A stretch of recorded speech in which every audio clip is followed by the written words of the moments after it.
神情专注，忙着准备餐点。这间牛肉面店正式夺下今年度台北市牛肉面节番茄煮的冠军。只不过现在老板廖国斌却因为一则留言，气得要提告。不要脸什么恶邻居我觉得严重伤害到我的商誉。他原来是分局长的女儿难怪他那么有恃无恐。话说得很气，而老板指的就是他。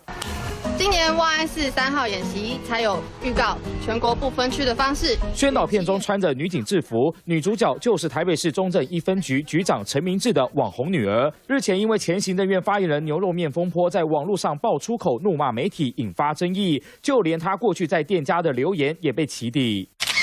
Google 评论上替牛肉面店留下1颗星，痛批全都是味精，还抨击店家飘出咸鱼味，怒骂对方有够不要脸，指控真的是恶邻居，让老板不能接受。我不知道原来他后台那么硬，有一个分局长的老爸。那今天他如果不是自己出包了、出事了，我看他还是挂在那里嘛。隔了几天还是怒气难消。事件曝光后，陈明志不止在12月4号带着女儿登门道歉，网红女儿也重新留言，不止道歉，留了不实指控的文章，也反省有问题应该是向老板反映，而不是到评论区责骂，更说自己是不理智的举动，但老板完全不领情。我是有跟分局长讲，这件事跟分局长是无关的，纯粹是他女儿。